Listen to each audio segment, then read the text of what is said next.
So before we begin this video in earnest, I should like to explain that my effort here, my mission for the most part with the channel as it stands, I'm using the channel as my sword, as I said, to cut through the darkness, my sword of light, my tool with which to repair the busted value systems in play all over the place, the broken value system of our overall human consciousness. But I've picked out the current campaign as it stands with these response clip, this response clip campaign, or this course, I suppose you could call this a course, really, is this is a field course here. We're gonna be tuning up the minds. Should I be successful? We're gonna be repairing some damaged minds. Certain candidates I've picked out who can be exceptionally influential should I succeed in tuning up their value systems and causing for them to see things the way that we need them for them to, the initiative needs for them to, in order for us all to be successful together. Now, ultimately, this is just the bottom line reality, what we're showing people. We're not trying to make people think any certain specific way. We're just trying to eliminate the filters that are clogging up the way they already see things. We're going to get rid of the busted values that are in their operating system, try and fix up, that problem with the cognitive dissonance, and then see if they don't just kind of figure it out for themselves. But we're gonna give examples, and we're gonna test run our theosophy here. But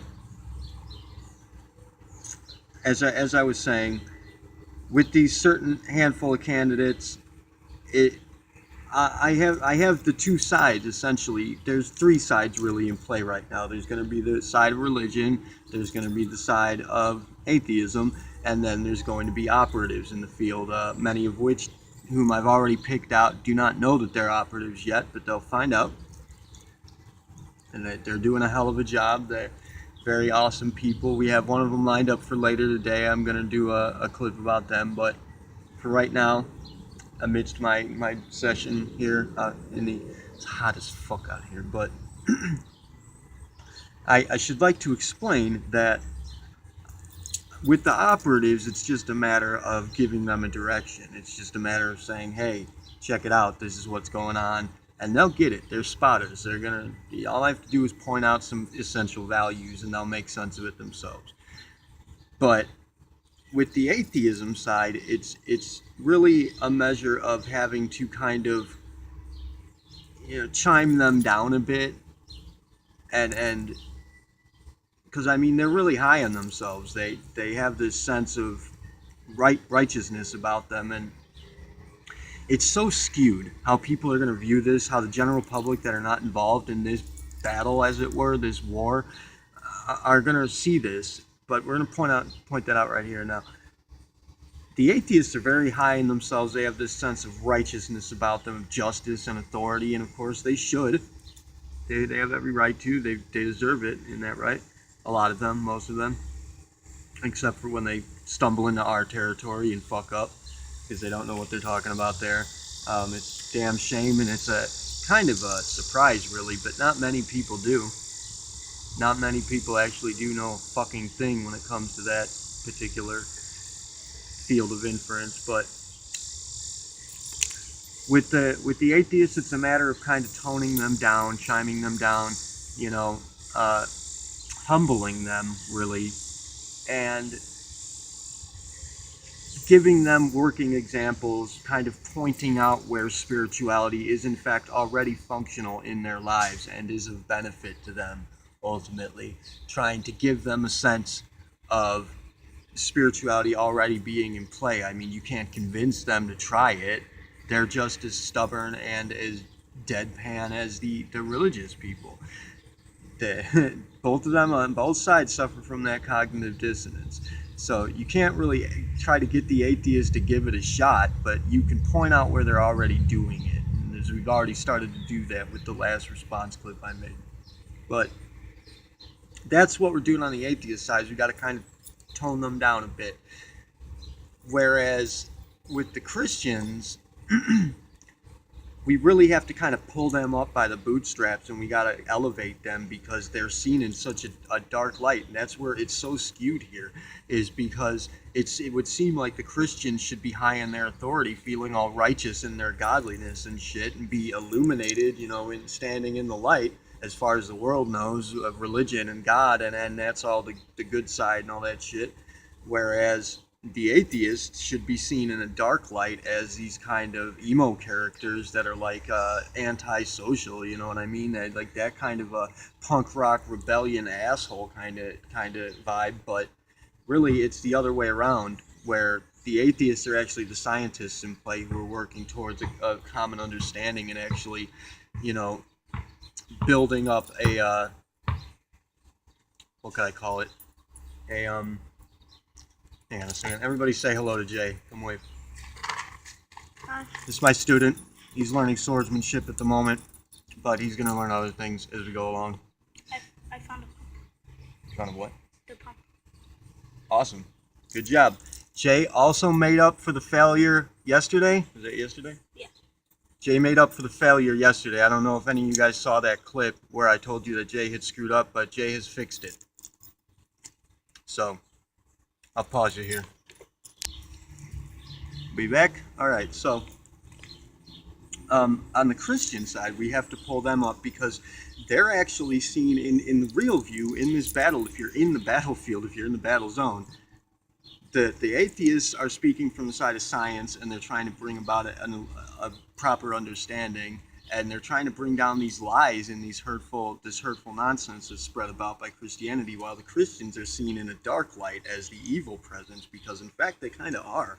I mean, they preach all this love and whatnot, and you know, shiny rainbows and puppy dogs from the Bible, but in reality the Bible's telling you to like hurt people. The Bible's speaking pretty bad shit, and it's just we have to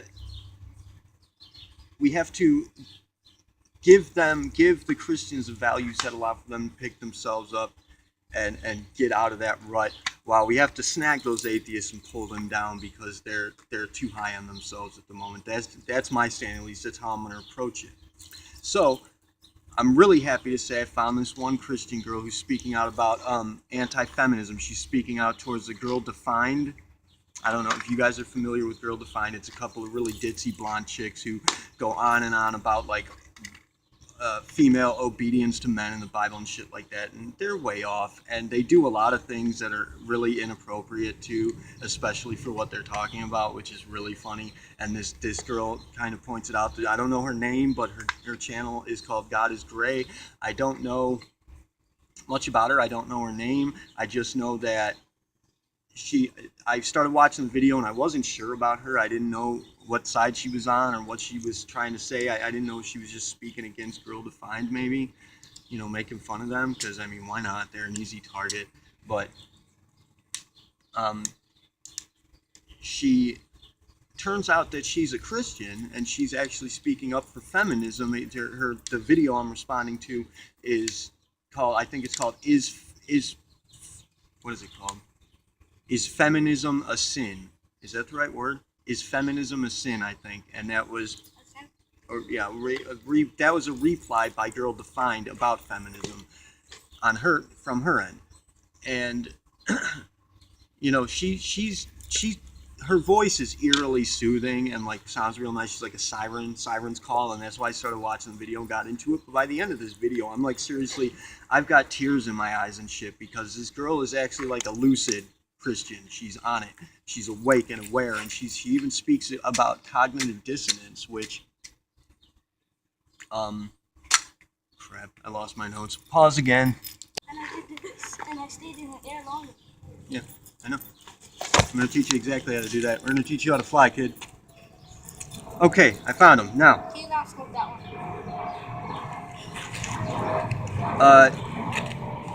she talks about the idea. Speaks to cognitive dissonance, and we'll get to that. But she speaks to here, I'll show you her. She speaks to a term that's called cherry picking, which the atheists use a lot in their arguments. But she talks about a specific kind of like slang term is cherry picking Christians, in the Christian community that they use against each other. In considerations such as this, where they experience cognitive dissonance, and it's used, this term, this cherry picking term, is used really like a kind of a whip to crack them back into line and keep them obedient to what the scriptures demand.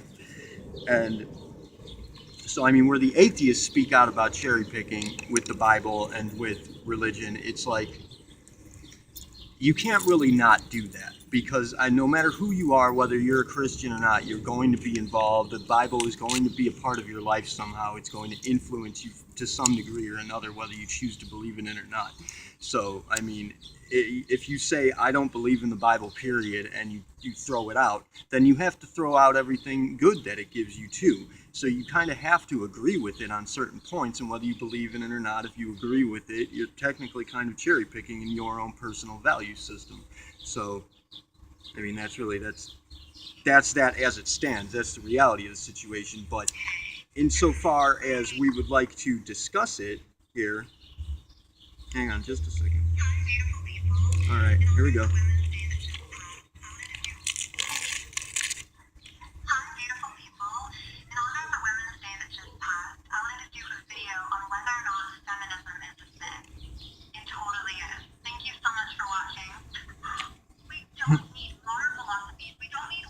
That's video, probably.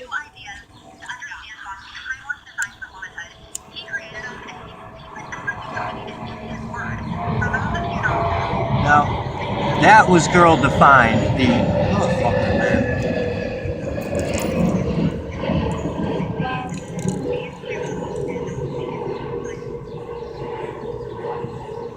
That was girl defined. The two, White girls. yeah, these two.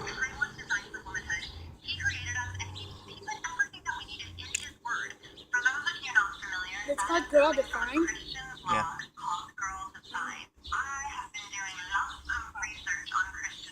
That is cool name. Yeah, well, they're really ditzy. They're totally out of it, and I mean they're very literal, kind of fundamentalist, conservative approach to the Bible, and it's really demeaning, kind of, and it's as though they're speaking down against themselves most of the time, and it's pretty crappy. Like, it's really a self-deprecating sort of. We'll get to them. We'll deal with girl defined, but insofar as this girl, the cherry picking thing, the atheists speak down about this cherry picking concept. If I say, I agree with certain things, like for example, if I say that I do not believe the Old Testament Bible, but I believe in Jesus, then I'm cherry picking. See what? Then I'm cherry picking. So, if I believe, which, mind you, bottom line, look, the atheists say that they'll use cherry picking as a derogatory term to say that cherry picking is not allowed. It's an invalid argument if you're cherry picking values from the Bible. But in all honesty, we want cherry picking Christians, and the Christians use this cherry picking Christian term against each other when they fall out of line to snap them back into line. So where you call them cherry picking atheist peoples, when you raise that argument and you say that they're cherry picking, what you're actually doing is reinforcing their ideals. You're pushing them back in line. They're not going to just toss the Bible and agree with you because you said that. What they're going to do is drop back into line and reinforce their value system. So, A, I would have to suggest not doing that at all, and B, we do want them to be cherry picking because they're raising their own questions. They're working with their own minds. They're coming to their own understanding, and we want them to do that.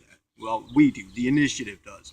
And I know that I said in my last video that I would no longer be working for the initiative. Of course, that's not true. I'm always going to be working for the initiative. But as it stands with this particular campaign, yes, I am going to be going after certain people. And I'm not going to be attacking them outright. I'm going to be acquiring them, as I've already stated.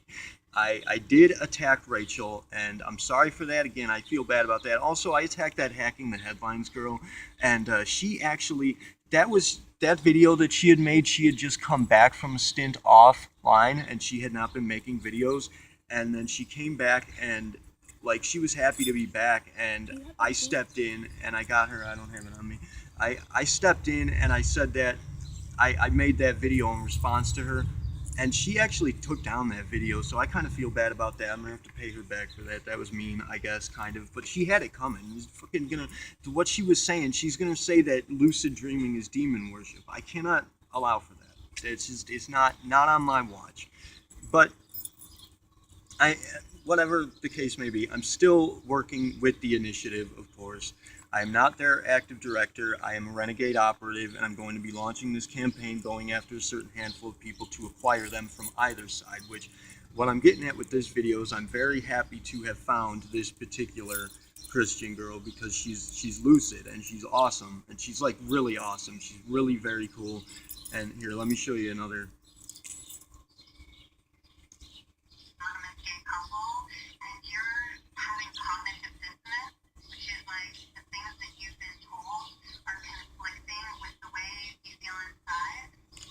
Which right there, that is an aspect of cognitive dissonance that most people are going to treat as though that's the be all end all bottom line of it.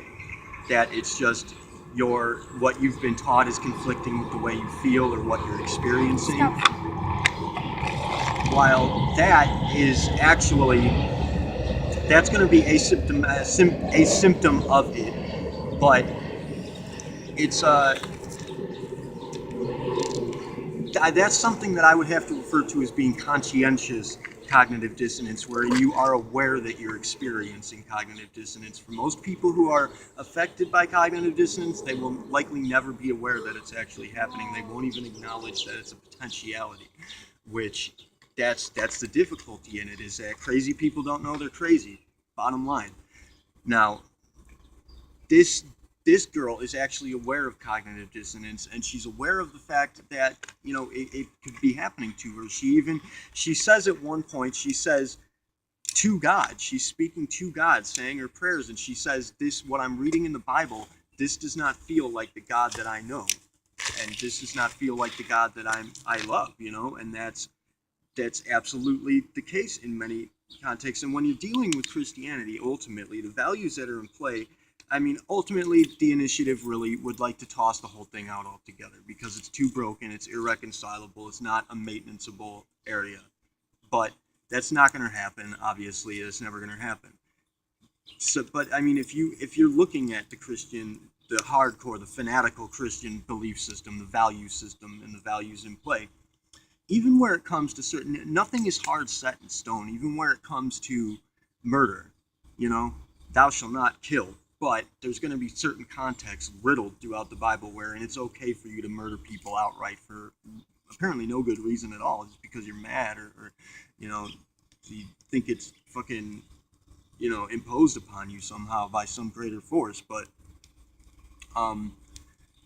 you know, even where it comes to murder, the only value in this system that is absolutely reinforced with the rock bottom, with a solid foundation, is worshiping God. God comes first and foremost before all things. You give praise and worship to God, wherein that value gets broken immediately when Jesus shows up anyways, and especially upon his sacrifice. So, I mean, there's nothing in there that's actually even fixable, let alone not busted.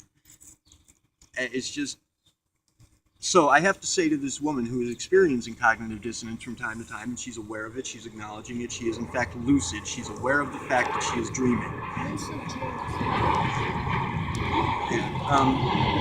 I have to say to her this simple fact that if you have, with that ability to recognize cognitive dissonance and to accept it, to deal with it, and question your own belief systems, you have the ability, one of the rare people who might be able to, should they find Christianity to be something they need to leave, that you find out that it's not your thing, that it doesn't fit with you, that it's not correct, then you have the rare ability to actually walk away from it and survive that with your values intact.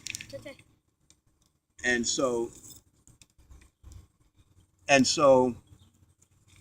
you know, I have to say that you can always believe that Jesus was an operative, that Jesus was an awesome person, that you can believe in everything that Jesus taught, and toss the rest of it if you feel you need to, which in reality, if we're actually reading through the Bible, looking at it, dealing with Jesus and what he taught, if you want to believe in Jesus and what Jesus taught his people, you kind of have to toss out the rest of it because he contradicts it entirely. Everything that Jesus teaches us stands against it, and yes, of course, you can still believe that Jesus is God because so is everybody else. He tells you that several times in the story. He tells his people, "You are all the same as me. We are all part of God. It's the same thing." And so, yeah, you can believe that. You can still believe in Jesus wholeheartedly and everything that he taught without being a Christian, essentially. So if you feel you need to do that, go right ahead. And I know that it's going to feel like the end of the world because everybody you know is so hard set in that. Every next person you come across is going to be as stuck as the last in that everything is Old Testament, direct, obedient nonsense, especially with this feminism issue, which we'll get to Girl Defined. I'll get them, don't you worry, girl. But should you come to that conclusion, don't feel like it's the apocalypse and the end of the world and you're going to lose everything that matters and your life's going to fall apart. There's a whole world out there of people who have been through exactly the same thing, and of course the initiative will always be here for you to stand on a neutral ground, and we will love you and respect you and treat you as though you were family under any circumstances, regardless of your decisions. So we're a little it's noisy and it's trafficy out here, and Jay showed up, so I'm going to cut this clip short in saying that I guess that's the message of it. And this girl, this God is great chick, she's awesome. I'm going to try and get in contact with her, see if she'll do an interview for Soul Mechanics. And if not, then I'll probably just respond to more of her videos because she's banging. The next girl is an operative. We're going to deal with that later tonight. We have an actual operative in the field who we're going to activate. So that's going to be a fun one. But we have finally found a lucid Christian to pull up and to bring along with us. So I'm going to take off here and get to work elsewhere. Kila Salai, Terve Uni, Siari Namaste.